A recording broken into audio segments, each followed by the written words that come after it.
to draw attention to the success of Shenzhen and finally give his blessing to the long-dampened ambitions of Shanghai and Guangzhou to regain their historical positions as powerhouses of China. At first, the Chinese media ignored Deng's tour, reflecting the disapproval of the hardliners in Beijing, but before long, his travels and his comments were being widely reported. As he traveled, he reiterated his view that development required that some should be able to get rich first, and observed sharply that ideology cannot supply rice. Only reform and rapid development could save China from ruin, he declared. The low-growth policies being pursued in Beijing could only lead to stagnation. The province of Guangdong, home to Guangzhou and Shenzhen, should, he said, move rapidly to take up its place alongside the four little dragons of Asia: Hong Kong, Singapore, Taiwan, and South Korea. In pursuing this goal, Deng directed, the achievements of Shenzhen could be taken as a model. Deng's blessing was a key moment for Shenzhen. The special economic zone was always a target for attack at times of the political upheaval. It had been singled out during the anti-spiritual pollution campaign in 1983, and its citizens had been denounced as gold diggers by hardliners in the government in the months after June 4th. Shenzhen's gratitude to Deng is still on show in the city today. A huge billboard celebrating his blessings of the city stands on a special dedicated square, depicting a disembodied, godlike Deng looming over a panorama of the city. Deng's endorsement of Guangdong province and later Shanghai in 1992 would prove pivotal. Guangdong's capital, Guangzhou, and the port of Shanghai were cities laden with symbolism. They were places that had been built by trade. To elevate them to the center of economic policy was to leave no doubt that reform and opening up were back in business. In the aftermath of June 4th, 1989, the south of China, and specifically Shenzhen, held a different kind of symbolism for those who had demonstrated in Beijing. Shenzhen equaled hope. If you could get there, then Hong Kong and the rest of the world were within your reach. In the days after June 4th, the arrests of students and others who had been active in Tiananmen Square proceeded rapidly, but for a few short days, local police in Beijing defied the roundup, issuing passes for travel to Shenzhen to any student who applied. I had never seen the police be like that. So good, Guo Jian reminisced years later. For a few days after June 4th, there was a long queue outside the local police station in the university quarter, and the police were going along the line saying, "Are you a student? Who's a student here? Come in, come in." And they were just handing out passes to all the students without question. On June 5th, Guo Jian secured his pass to Shenzhen, but he couldn't bring himself to use it.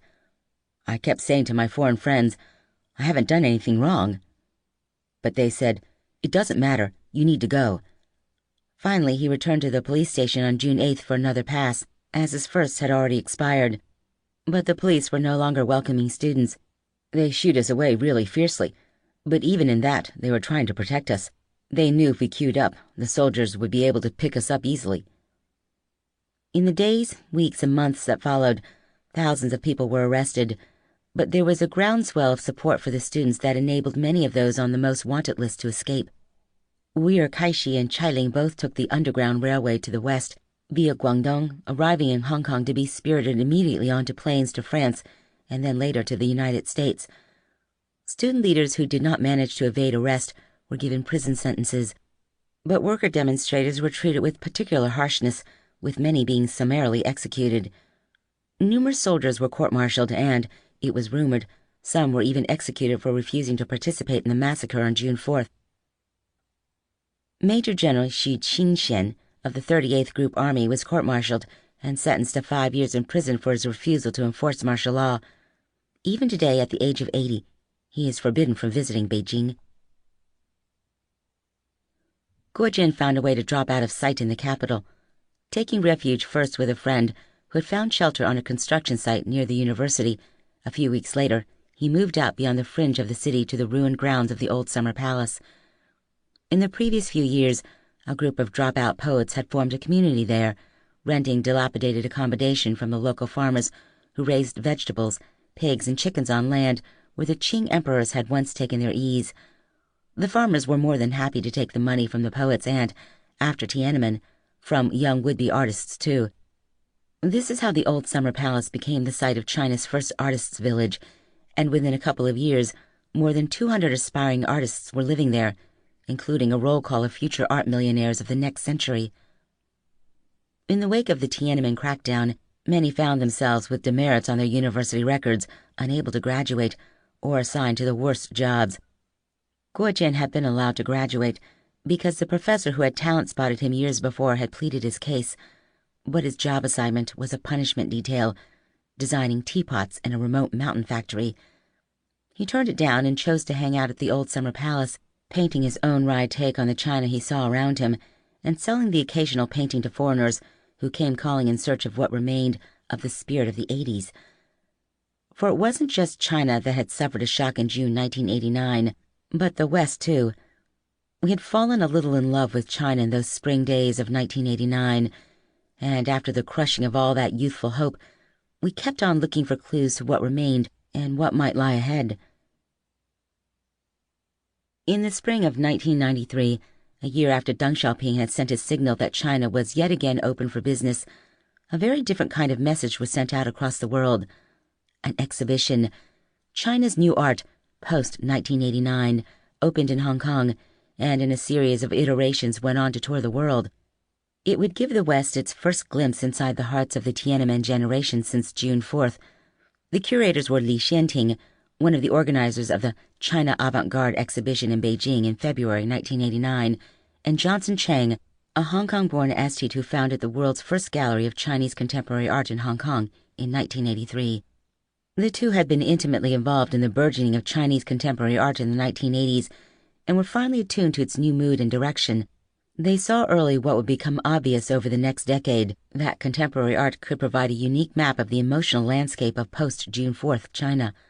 And with their new exhibition, they set out quite overtly to explore it. They recognized, too, that this was one of those rare moments in history when art captured the spirit of the times with work of extraordinary quality. This was a generation that had experienced the Cultural Revolution in childhood, had grown up to enjoy privilege of entry to university and the opening up of China to Western culture, had dreamed the wildest dreams during 1989 and experienced the most bitter disappointment, and would now confront the new materialism of a rising China. Surveying the scene as they prepared the exhibition, Li Xianting and Johnson Chang identified three major moods among the young artists, and in naming them, coined the vocabulary that would guide the discussion of Chinese contemporary art into the next century. The first movement they dubbed cynical realism. Its exponents used detached irony and satire to capture the psychological alienation of the times. One of the leading cynical realists was Fang Lijun, whose portraits of disaffected youth yawning wildly or blowing smoke straight into the face of the viewer would trigger multi-million-dollar bidding duels a decade later. Another was Yue Mingjun, known for his grinning, mirthless self-portraits. Secondly, they identified a form of iconoclasm they called political pop. This was a style of art that inserted communist icons, such as Chairman Mao and the three pillars of socialism, workers, peasants, and soldiers, into commercial imagery. Most pointed were the works of Wang Guangyi, whose massive triple portrait of Mao had caused such a stir at the China Avant-Garde show in 1989. Now he created a series of paintings based on old Soviet-style woodcut posters in which square-jawed workers and heroic soldiers were the centerpiece of spoof advertisements for Coca-Cola and Montblanc. The last movement was the most subtle and the most poignant, and the curators called it the wounded romantic spirit. To represent the mood, they chose the work of a 35-year-old painter named Zhang Shaogang. The curators had been aware of Zhang Shaogang's work since the early 80s, and Li Xianting had included one of his paintings, a triptych called Forever Lasting Love, in the 1989 China Avant-Garde exhibition. That painting had a symbolist bent, blending religious and ethnic iconography from East and West in a surreal eclecticism which captured the experimental nature of the 1980s art scene. But as Johnson Chang prepared for the London opening of China's New Art post-1989, he received a letter from Zhang Shaogang, which brought news of work that was quite different. Looking at the photo that dropped out of the letter, Chang knew at once that he was looking at a real breakthrough. Feng Lijun had captured the cynicism of the age and Wang Guangyi its materialism, but in his new work, Zhang Shaogang seemed to have captured its grieving soul. The painting was entitled simply Family Portrait. It depicted a man and a woman in drab workers' uniforms, the kind once worn across Chinese society, their faces shaded in half light. Between them sat their small son, His features a lurid pink, one eye turned shockingly inward. Wandering across the canvas was a thin, barely perceptible red line, like a cord that bound the group loosely together. Family Portrait, 1993, was the first in a series of works, 104 in all, that Zhang Shaogang would paint over the next decade, and which became known as the Bloodline series. All were portraits, mostly of 2 or 3 figures posed solemnly in the style of family photographs taken during the Cultural Revolution. A muted palette heightened the unsettling effect of the other elements.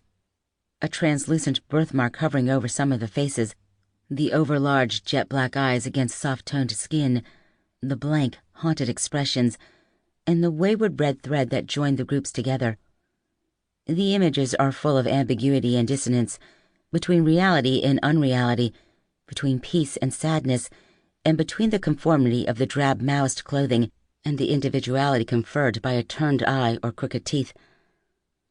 Zhang Shaogang himself wrote that the figures in his paintings represent souls struggling one by one under the forces of public standardization, their faces bearing emotions smooth as water, but full of internal tension. To a Western eye, the portraits immediately conjured a sense of sadness, a glimpse into the heart of a traumatized nation. Johnson Chang told me years later that in the Bloodline imagery, he recognized a genuine breakthrough in the language of art. It was Western figuration that nonetheless felt Chinese. With this new language, Zhang Shaogang created works that speak equally as strongly to his own country as to the West. Indelibly associated with the time after Tiananmen, the Bloodline series reflects a period of loss which in a real sense has never ended. Today, Bloodline is one of the most recognizable series in Chinese contemporary art and one of its most prized. In 2014, a work from the series, Bloodline Big Family No. 3, sold at auction in Hong Kong for $12.1 million. Zhang Shaogang's childhood was marked by trauma. When young, he had been terrified by the behavior of his mother, who was only diagnosed as a schizophrenic after he had grown up. His father tried to keep the family of 4 boys together, but had little time for his youngest son. When Zhang Shaogang was just 8 years old, the Cultural Revolution broke out, and in the ensuing chaos, his mother's behavior came to seem almost normal for the first time in his life. In 1979, at the age of 21, he entered university, one of the many young people given the chance by the reopening of the universities to competitive examinations. Despite his father's resistance, he enrolled in art, and it was at the Sichuan Academy of Fine Arts in Chongqing that Zhang Shaogang first found a place where he felt at home. Not in the academy itself, which he found stultifying, but with friends he made and the private world of inspiration they created for themselves out of the works they made and the books and music pouring in from the West. When I was at university, he told me, it was very academic and conservative. I thought I needed to protect myself and my ideas from that, and I wanted to enhance my creativity and my feelings. So I inoculated myself against the conservatism with Western books and music. The music, the books, and the art we made built up an atmosphere in which we could grow. From the moment he arrived at the academy, he knew he wanted to be an artist, and he persisted against all the odds and in the face of parental disapproval. At times he lived a hand-to-mouth existence, but like all those who came of age in the 1980s, he would look back later on that time with nostalgia. Taking in his Grand Beijing studio one day in 2014, he told me he still turned to Western music to create the atmosphere he needed to work. Inspiration still came from his first loves, Bob Dylan, Leonard Cohen, and Pink Floyd. Looking around his studio together, we stopped for a while by a print hanging in a quiet corner, one of a group of small works he had created about the same time as Triptych, For Everlasting Love in 1988. It was hard to equate the artist he had become with the person who had created these whimsical and romantic works in the 1980s. After 1989, after June 4th, everything changed, he told me. I just didn't want to paint romantic things. You couldn't, I asked. I didn't have that feeling anymore, he replied quietly. In the 1990s, Zhang Shaogang had the opportunity to leave China for the West, but he decided to stay. To stay or to go was a great decision for many people in that decade. After June 4th, Western countries threw open their doors to young and talented people from China. Many would follow the lead of artists of an earlier generation, like Huang Rui, Wang Keping and Ma Desheng, and leave China, believing only abroad they would have the freedom to develop. Others, despite having ample chance to leave, would stay. Among the stayers were Feng Nijin, the original cynical realist, and Wang Guangyi, the pioneer of political pop. But for others after 1989, it proved impossible to settle down again. Among these was Shengqi. His mother came to find him in the hospital in Beijing.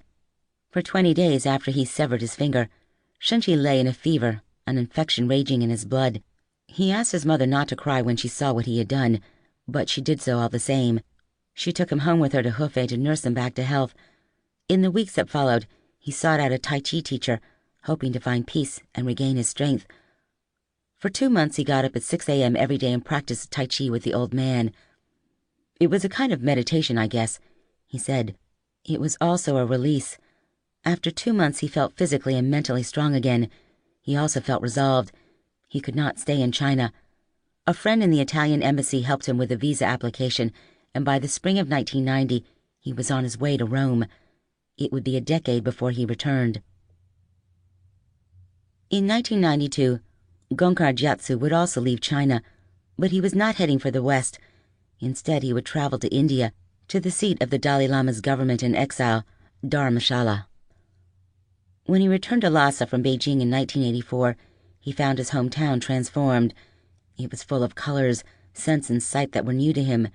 The new policy of religious tolerance had brought Buddhist practice back into the open, while members of Tibet's old society, who had been persecuted and imprisoned during the Cultural Revolution, members of the religious orders in the old aristocratic class, had been rehabilitated.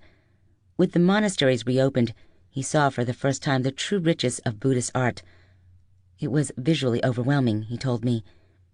Every day he would meet with friends in one of the city's tea houses, spending hours debating how they could make art that was about the real Tibet. The change in the city was both exhilarating and confusing. I saw so many contradictory things that contradicted what we'd been taught before. We'd been educated since kindergarten that the landlords, the aristocrats, the monks, the Dalai Lama, they are all bad guys, bad elements. Then suddenly all those people are back, and they have become popular figures. Like, suddenly you can see the Dalai Lama's photo everywhere, and you can actually buy his photo on the streets.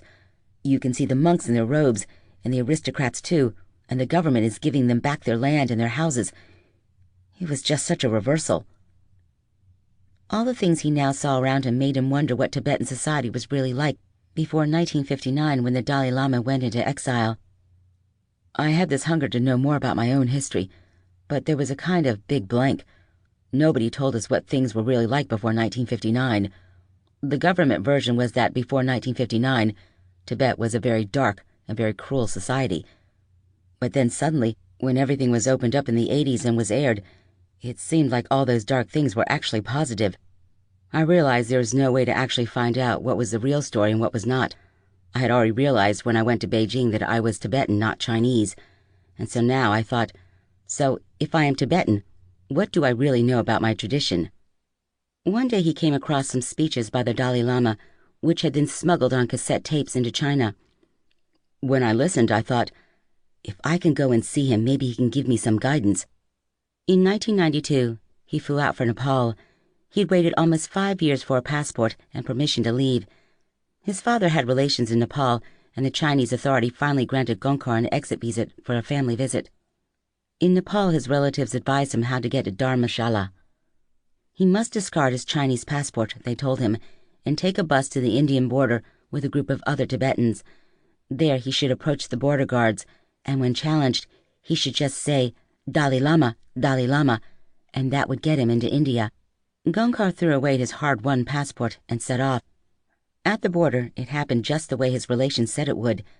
At the sound of the Dalai Lama's name, the guards waved him through. And so it was that, in search of his identity, Gongkar became a refugee. I returned to China in the autumn of 1993. I had begun working with the Australian Broadcasting Corporation, ABC, the year before, on a new television program called Foreign Correspondent. Over the next few years, I would visit China numerous times to produce stories for the ABC, allowing me once again to track the changes in the country at first hand. I had mixed feelings about coming back. I longed to be in the country again, but I also feared what I would find. I had received ample reports of the gloom that had settled over China in the months after June 4th, 1989, the imposition of a new program of ideological purification, and of the many arrests. The sentences handed out, particularly to the workers who had been caught up in the demonstrations, were chilling. There was also news of the bulldozing of many of the old Beijing neighborhoods, as if the city itself was being punished. These were the years when the bonds of collective ownership of real estate started to dissolve. It was the beginning of a gigantic transfer of wealth that was to create China's first generation of millionaires. Old residents were moved to high-rise housing on the outskirts of the city, while hutongs where Beijingers had lived for hundreds of years were flattened for new developments. The fabric of Beijing would be altered beyond recognition during this decade, and it would only be in the 2000s that a movement supporting historical preservation would be heard. Meanwhile, a steady stream of friends who had been active in the bohemian or intellectual circles in China were arriving to take up self-imposed exile in Australia. They told of a stultifying atmosphere of harassment by the police, of a sense of hopelessness.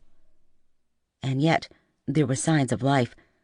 The exhibition, China's New Art Post-1989, had arrived in Sydney in June 1993.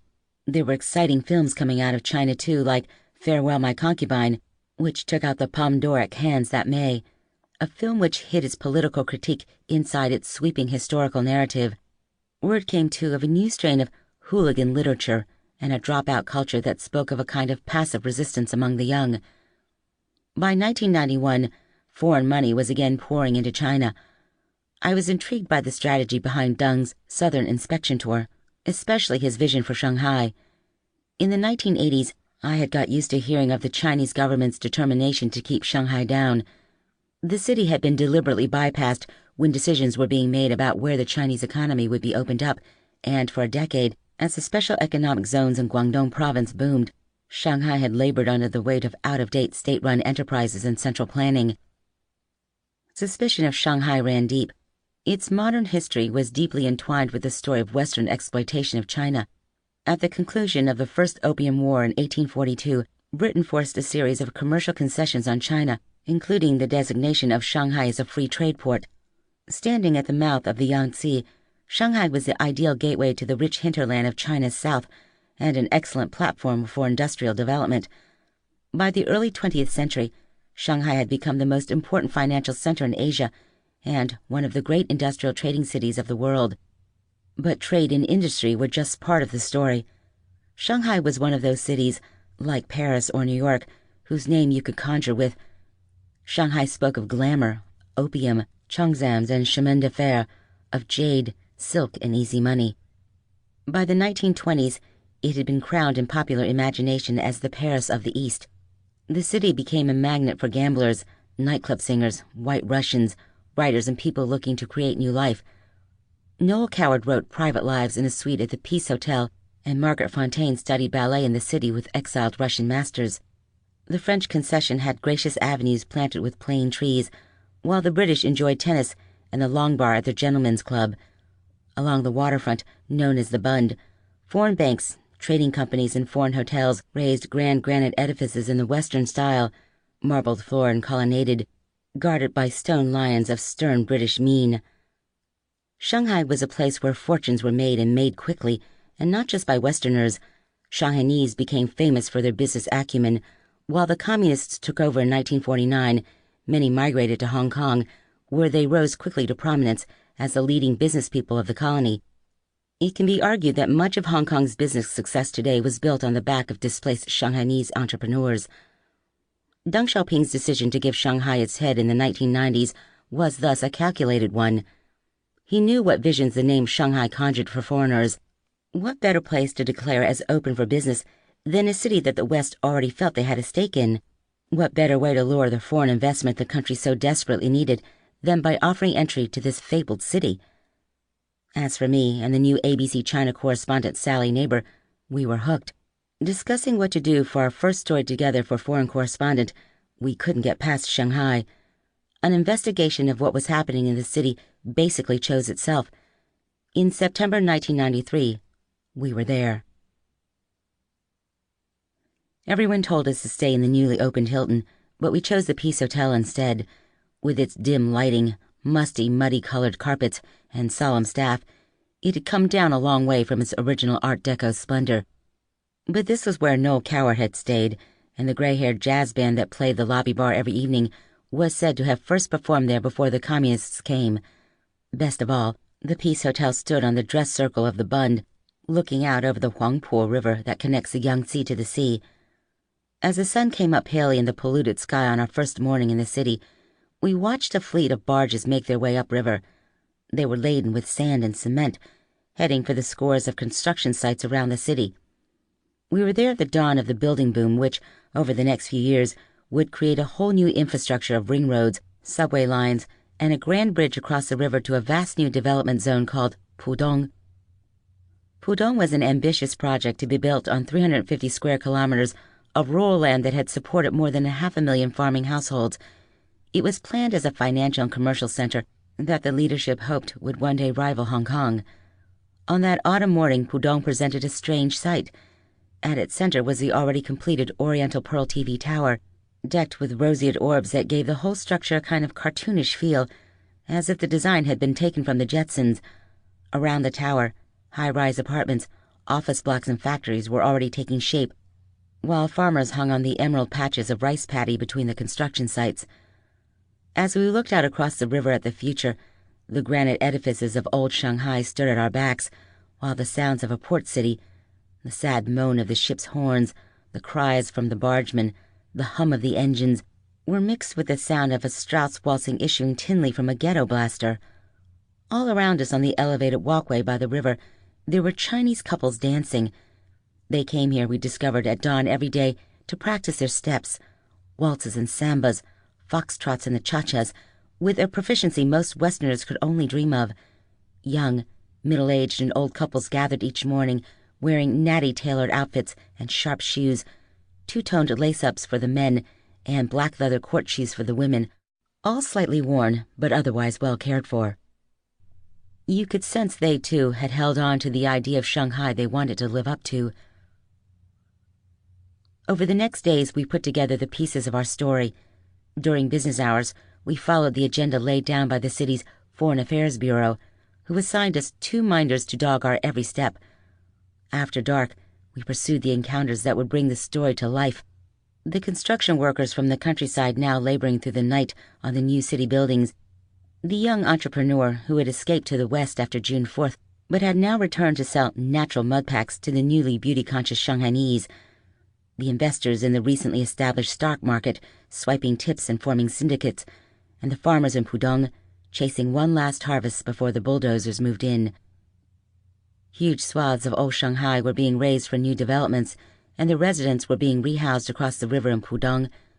In those days, few people wanted to move to the new accommodation. We visited an informal housing exchange where a broker sorted out people's living arrangements for a fee. He would find a person willing to trade down to less space to stay in old Shanghai and put them together with someone who was happy to cross the river for a modern bathroom. It had once been the case that you had to live where you were put, in accommodation linked to your work unit, but the old rules were gone, and ordinary people were making new ones to suit themselves. The housing broker disavowed any financial motive for setting up the exchange. He kept trying to tell us he had established it out of a simple desire to serve the people, in the words of the old Maoist slogan. If anyone wanted to give him a gift of money out of appreciation, he said that was just a happy bonus. Deng Xiaoping may have given his blessing to the idea of getting rich, but many people still thought it safer to keep one's foot in the orthodox past while they dipped a toe in the future. Down at the stock exchange, people were happier to admit it was all about the money. The exchange had opened in 1990, trading shares in what were still majority state-owned enterprises. Issuing small parcels of shares became a favored way for these enterprises to raise funds, bringing in investment without surrendering control. In those days, a number of small exchanges had opened around Shanghai, making it as convenient to buy stocks as to go to a betting shop in the West. The one we visited was housed in what had once been a Russian Orthodox church, but only we seemed to think this was funny. There we met a number of ordinary traders who admitted to doing well. Many were investing what were quite large sums in the Chinese context, and some spoke of their intention to put a third to a half of their savings into the exchange. Like small investors the world over, they seemed to have little sense that the stock market might ever go down. A number of them also claimed to be working for others as well as themselves. One told us he invested on behalf of a whole syndicate of taxi drivers, having got into conversation with one of them on a ride home from the exchange. He claimed to take only a percentage when the stocks went up, and not a cent if things did not pan out. He told us he had hundreds of thousands of renminbi, RMB under management, this at a time when the annual per capita GDP ran only around 3,000 RMB. Although I was a little skeptical, I was reminded of the taxi driver syndicate years later when the Chinese billionaire and former Shanghai taxi driver Liu Yichen rose to prominence as an art collector. With his wife Wang Wei, he has now built 2 sprawling private museums in Shanghai to house his collection of Chinese and Western art. Soon, one of the star attractions would be the Modigliani nude that he picked up in November 2015 for $170.4 million, at the time of the writing the second highest price ever paid for a work of art at auction. As we made our way around the city, it was hard to escape the sense of excitement that Shanghai was finally on the move again. Officially, some 150,000 workers had flocked into the city to work on construction sites in 1993 alone, but unofficially, the number of so-called migrant workers fueling the building boom was believed to be much greater. The workers came from rural provinces like Anhui, where the dissolution of the communes was creating a vast surplus of workforce. The work they did in Shanghai was backbreaking, with long shifts keeping construction going day and night, but the workers still felt they were stepping up in the world. One told us that if he had stayed at home, he would simply have been a coolie. Now he had his own money to spend and places to go and have fun. Moving to Shanghai had given him a kind of autonomy that not long before would have been impossible. Shanghai is a good place full of money, he told us, but then added with a laugh, it's easy to make and easy to lose. We wondered whether the government would be able to control resurgent Shanghai, failing to notice what would become more obvious later, that much of the development in the city was being driven by the state itself, not private entrepreneurs. For all the talk, Shanghai was not going to become another Hong Kong or even another Shenzhen. The ideas that had underpinned the economic reforms in the 1980s, that the productive forces in the country should be liberated through incentives to individual enterprise, were being downplayed post-1989 in favor of a new kind of state capitalism. In Shanghai, foreign investment would be directed solely into state-owned enterprises, while Chinese banks would be encouraged to favor the state-owned sector also, leaving private entrepreneurs to raise money in a new, unregulated and risky shadow banking sector. The Shanghai we saw was on its way to being a leader again, but in a very different manner to its pre-communist past. The city was in the vanguard of a new approach to development that would end up defining the whole Chinese economy by the end of the 1990s. Shanghai would demonstrate how powerful the state could be in creating profits for itself when it exploited its monopolies, in particular over the ownership of land. Land grabs by the state, like those that occurred in Pudong, where traditional users of the land would be evicted with minimal compensation only to see the land use rights resold at a massive profit, are now commonplace across China. Profits are turned towards new developments, infrastructure and services, but also towards creating wealth for a well-connected few. Shanghai in the 1990s was where China's crony capitalism of today was born.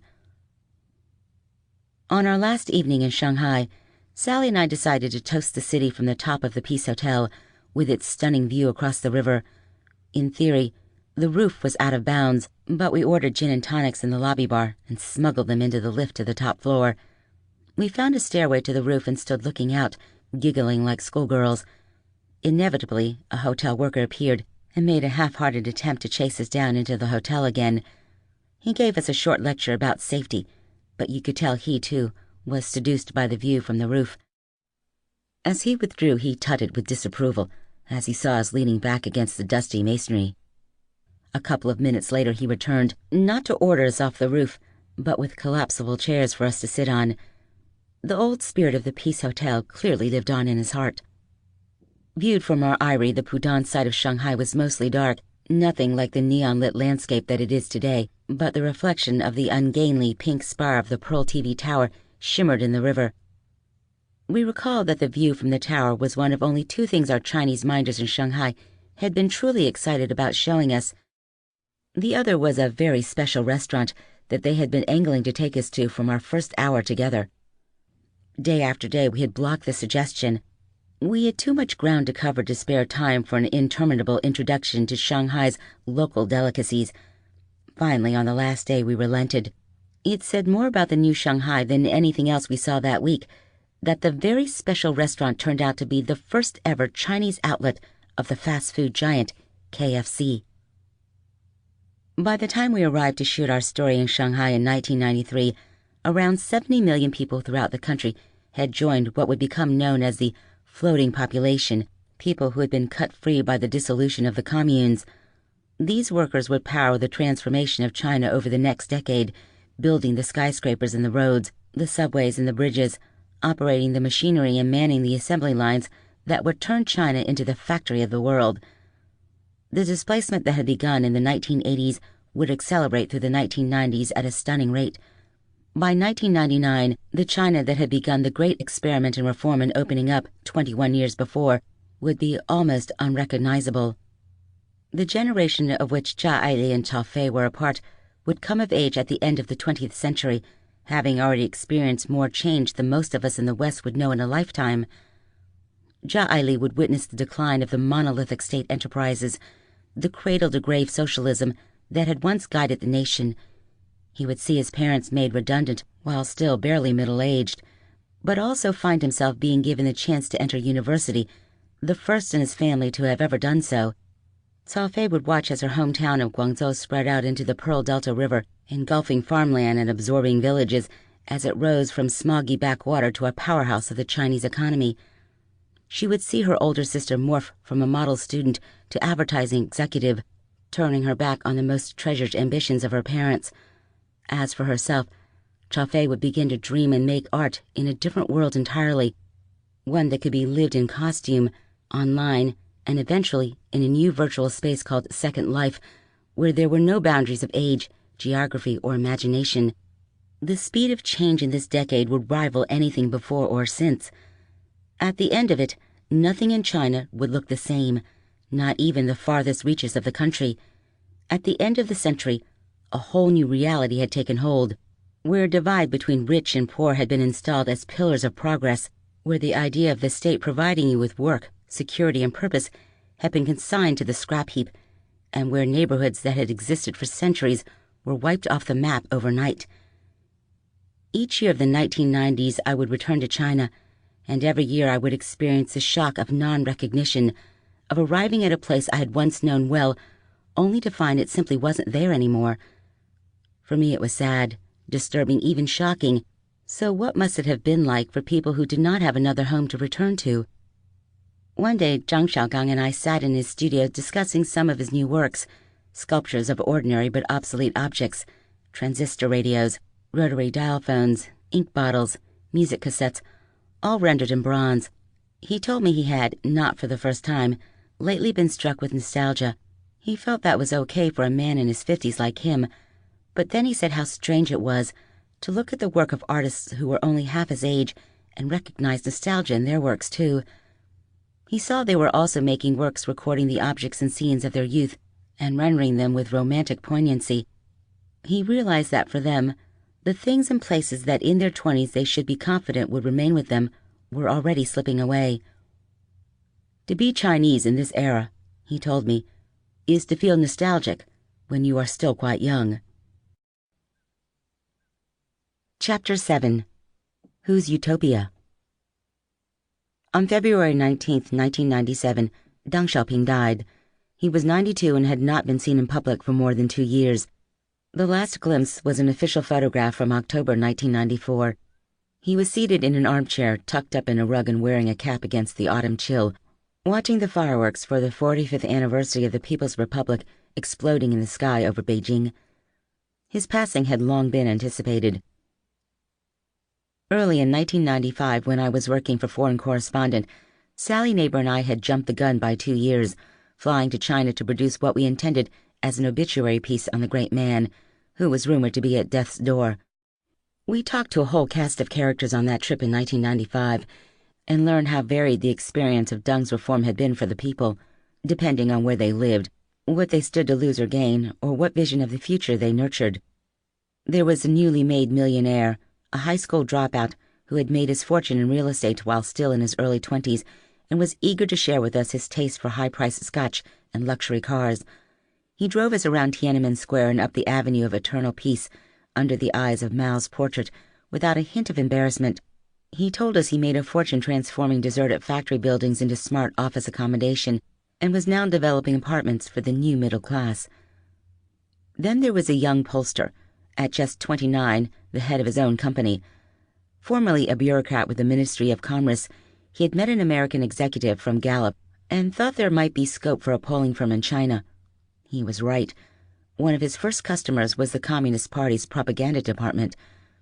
His company was in the middle of a major survey of the floating population in Beijing, trying to understand more about the hundreds of thousands of former rural workers who had come from all around China to find employment in the capital. He described how they had congregated on the outskirts of the city, forming themselves into separate villages, depending on where they came from. There was the Henan Province village, which specialized in rag picking, and the Zhejiang Province village that was full of entrepreneurs running small businesses. And then there were the workers from Anhui, who labored on construction sites and as domestic help. All of them had come to Beijing without permission, living on the margins with dreams of making a new life. We interviewed dissident intellectuals who placed hope in the development of a civil society in China as an alternative path to democracy. They pointed to the nascent environmental movement and to the non-government organizations which were beginning to appear, specializing in workers' rights or education for the poor. They took heart also from the rise of a more freewheeling and commercially minded media, with a new focus on personal pleasures like fashion and sport. The media kept clear of sensitive political ground, but there was a big market for crime news, and our informants explained how this allowed all sorts of titillating topics to be explored under the banner of law and order. Others we spoke to were less sanguine, such as a sociologist with the Chinese Academy of Social Sciences who had been studying the reforms since the 1980s. He warned of the fissures opening up in a society as the new economy eroded the secure guarantees of socialism and made workers more vulnerable. He believed workers and others should be able to form their own organizations, but knew the party wouldn't allow it. And yet it was heartening that he could at least float the idea, as he had in an article with the provocative title, "How Much Reform Can Chinese Society Bear?" But we remember the sociologist's pessimism when we met with a young woman whose husband, a lawyer and an activist for workers' rights, was serving 3 years hard labor for the crime of printing T-shirts bearing the slogan, "Labor solidarity is sacred." She had been barred from seeing her husband for almost a year and had herself been detained for 3 months without charge. Even her attempts to send him mooncakes at the Mid-Autumn Festival had been denied. She seemed broken by this lack of basic decency and was angry that a slogan once embraced by the Communist Party was now seen as criminally subversive. It was clear that China was a richer and more powerful country for Deng's reforms, and in the private realm it was freer as well. But it was also true that a lack of political reform had allowed corruption to thrive and left ordinary people vulnerable. The government's harsh tactics with even mild dissent were disturbing too, and there had been no attempt at a reckoning with the tragedy of June 4th, 1989, something that would taint Deng's legacy in years to come. The contrast between the anguished woman whose husband was lost to the prison system and the brash young real estate millionaire was so stark that it was hard to believe they shared the same generation and the same city. The experience of economic reform for ordinary citizens was a profound shock, devastating for some and transformational for others. Take the example of the signature reform of the 1990s, the corporatization of hundreds of China's lumbering state-owned enterprises, SOEs. The shockwaves spread into all corners of Chinese society, bringing some regions to their knees and galvanizing others, destroying the hopes and plans of millions and making a handful into millionaires. Deng Xiaoping probably never said, "To get rich is glorious," despite the classic 1990s slogan being widely attributed to him. But he certainly did say that in the pursuit of development, it was necessary to let some people get rich first. By the end of the 1990s, it was clear who those people would be. Those with connections made a killing from the SOE reforms. They got in on the ground floor, working the angles in the sale of enterprise assets, or picking up shares in new commercial subsidiaries in advance of their listing on the Hong Kong Stock Exchange. Billions of dollars of state assets were transferred into such subsidiaries, effectively moving them from state to private ownership. Those with the best connections of all, members of China's elite families whose patriarchs had served as Mao's comrades in arms, a group popularly known as the Princelings, secured executive positions in the most promising of the newly corporatized enterprises, ones that commanded powerful stakes in key sectors like energy, communications, or banking. The SOEs had once been the backbone of the economy and the guarantors of the iron rice bowl that protected Chinese worker from cradle to grave. Their new mission would be starker: to maintain state control of strategic sectors of the economy while cutting loose the loss-making enterprises. Over 6 years from 1995 to 2001, the number of SOEs would be slashed by more than half, and some 36 million jobs would disappear. Shenyang was ground zero for the economic reforms which decimated the once proud industrial Northeast. The capital of Liaoning province, Shenyang witnessed the long, sad death of the old system, which had offered lifelong protection to workers. In the late 1990s, Shenyang and the whole province of Liaoning was racked by unrest as pensioners and unpaid workers took their grievances to the streets. At that time, it was estimated that more than a quarter of retirees' pensions were in arrears in Shenyang, while 23% of the city's workers were owed wages. Roads were blocked and government offices besieged. There were reports of riots and looting. But even as protests multiplied, those involved were careful to avoid any impression of being involved in an organized movement. They were diligent in presenting the official petitions to the government for redress, focusing narrowly on their particular grievances and disavowing any wider demands. They described their protests as spontaneous and avoided making common cause with people from other workplaces. The memory of what had happened to those who had tried to form independent workers' unions in 1989 was still fresh. Yet, anger ran hot over the corruption that was being exposed as the economy was transformed. As enterprises went bankrupt, workers sometimes caught a glimpse of how their assets had been stripped and diverted into private hands. In the provincial town of Liaoyang, some 85 kilometers from Shenyang, the workers' anger finally bubbled up into mass protests early in the new century. The trouble began with workers at the Liaoyang ferroalloy factory, or Liaoti for short. The workers at Liaoti had been petitioning the local government for help since 1998. Their wages and pensions were months in arrears, and it was an open secret that management were illicitly transferring the assets of the enterprises for private gain. In May 2000, after 2 years of petitioning without response, 1,000 Liaoti workers blockaded the Liaoyang-Shenyang highway in a desperate attempt to get the authorities to act and ensure their outstanding wages and pensions would be paid. Police broke up the protest, and even when the workers took their grievances directly to the city hall, they still got no response. The final straw came at the end of 2001, when Liaoti was declared bankrupt. All around them in the city, Liaoti workers saw other examples of bankrupted enterprises and workers like them being left without hope of recovering their back pay or retirees their pensions. In March 2002, they took their action to the streets once more, with 30,000 workers rallying in front of the local government headquarters, the biggest demonstration in China since 1989. The workers sang "The International" and protested the local government's lack of support for the workers and their complicity in the corruption. In an open letter, they called for the payment of owed wages and pensions and the removal of corrupt officials. A week later, the protests had spread far beyond Liaoti, and an estimated 100,000 workers rallied in the city. By the time of that demonstration, the authorities had already begun to round up the leaders of the movement. 2 were charged with subversion. In January of the following year, they were sentenced to 4 years and 7 years in prison. Even when sentenced, they remain unbowed, one declaring that he had no regrets and considered his 7-year sentence as a 7-year contribution towards democracy. There was some satisfaction when soon afterwards the manager of Liaoti was put on trial for corruption and drew a 13-year sentence. During these years of upheaval, Jia Aili had come to study in Shenyang. The Luxin Academy of Fine Arts was poignantly situated just next door to the once monumental industrial district of Tieshi. When Deng Xiaoping's reform began, Tieshi was the country's leading industrial center and home to 1 million workers. Now Jia Ali watched as it hollowed out and became an industrial wasteland. Eventually, even the emptied factory buildings disappeared. Raised to create commercial real estate, the factories were reduced to scrap, and a way of life passed away before his eyes. Of course, he had been witness to this demise in his hometown of Dandong since he was a boy. The concepts of reform and opening up are two separate things for us people in the Northeast, he told me one day. We experienced the reform, but not opening up. The 1990s was a very sad period, a very harsh period for us.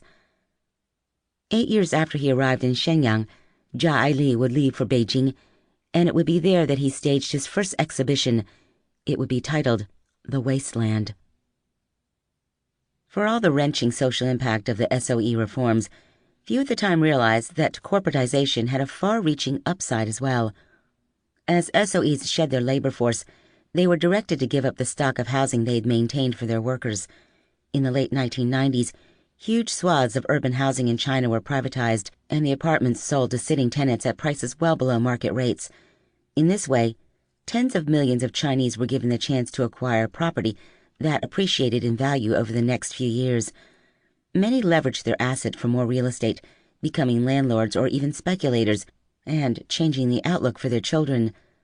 The result was a massive broadening of China's propertied middle class, their expectation and interests very different to the workers they had once been.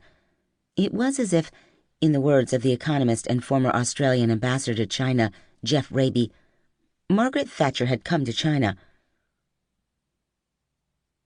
In the year 2000, Chao Fei wrote her first email.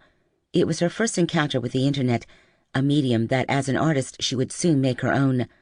To get her message into cyberspace, she had to ask around among her friends till she found one whose parents had an email account. It was on their computer that she wrote her first artist's statement. She had been asked by a curator to explain the ideas behind her first film, titled Imbalance. She made it the year before on a borrowed DVD recorder, casting her classmates at the Guangzhou Academy of Fine Arts into a study of restless adolescence. Entered in a competition in Hong Kong, it had caught the attention of curator Hu Hanru, who chose it for a photography festival in Madrid. Hu had been attracted by Chao Fei's filmmaking flair, the skew with camera angles and tracking shots. But what struck me when I saw Imbalance years later was how free her classmates seemed to be. Despite their adolescent angst, how mockingly they faced the world. The whole thing read like an advertisement for the pleasure of spiritual pollution.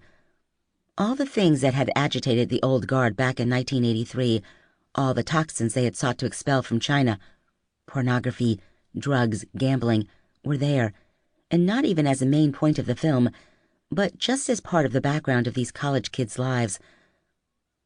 They were enjoying the luxury of adolescence, an indulgence that was still new to China, in a city that was booming and open to the world. Guangzhou was the capital of Guangdong Province, which by the year 2000 was producing 42% of China's exports and attracting the majority of the country's foreign investment. Workers flocked to the factories of the Pearl River Delta, and by the turn of the century, Guangdong Province was home to a third of the 144 million workers who had by then left their villages in search of a new life. The South was being transformed socially and physically, and this was the subject of Chao Fei's next project. Through the 1990s, she watched as her hometown of Guangzhou grew, rolling out into the countryside, turning fields into factories, farms into condos.